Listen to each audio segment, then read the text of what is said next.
Okay. समजा घेतली risk आणि इन्व्हेस्ट केले आणि लॉस झाला, तर माणूस कोलॅप्स होतो ना. तर त्याला पुन्हा कसं त्यात हे करता येईल? पुन्हा येस. उभं कसं राहता येईल आणि त्याला पेशंट कसं राहता येईल त्या गोष्टीमध्ये? सी फर्स्ट ऑफ ऑल जेव्हा तुम्ही रिस्क जे घेताय ना, हं. तर तुम्हाला ऑलवेज एक गोष्ट माइंडमध्ये ठेवायची असते. जेव्हा आपण इन्व्हेस्टमेंट करतो आणि ट्रेडिंग करतो, स्पेशली इन ट्रेडिंग, हं. तुम्ही रिस्क तेवढंच रुपयाचं घ्यायचं, तेवढंच अमाऊंटचं घ्यायचं जेवढं तुम्ही घेऊ शकता. राईट. सी आता जसं की एक्झाम्पल, आता जसं की मार्केट चालू आहे, पण आता मी सध्या तुमच्याबरोबर बोलतोय, पण मग आता सध्या माझं मार्केटमध्ये खूप पोझिशन ओपन आहे, पण मी मार्केटला नाही बघत आहे. का?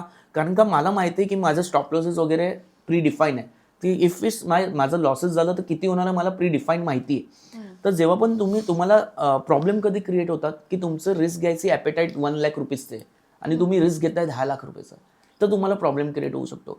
बट तुमचं रिस्क घ्यायची कॅपॅसिटी आहे 1,00,000 रुपीजचं आणि तुम्ही रिस्क घेताय फक्त 10,000 रुपीजचं, तर तुमचं जे माइंड आहे ते कधी पण कॉलेप्स नाही होणार आहे. ते तुमचं माइंड जे ते प्रिपेअर राहणार की हां ठीक आहे, मला ह्याच्यामध्ये माहिती आहे माझं रिस्क किती होणार आहे आणि किती होऊ शकतो. आज जसं की खूप लोकांचे बिझनेस जे आहे ते फ्लॉप होतात. जसं की खूप मोठे मोठे कंपनीज आपण बघितले की फ्लॉप झाले.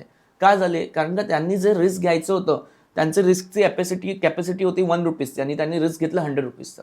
तर ऑब्व्हियसली कुठे ना कुठे ते एक रिस्क घेतलं तर तुम्हाला त्याचं रिवॉर्ड पण आहे, बट नॉर्मली ते डिस्टर्बन्स पण आहे. तर मी ऑलवेज हेच सजेस्ट करतो माझ्या क्लायंटला की तुम्ही तेवढंच रिस्क घ्या जेवढं तुम्ही घेऊ शकतात आणि त्याला डायव्हर्सिफिकेशन ठेवा.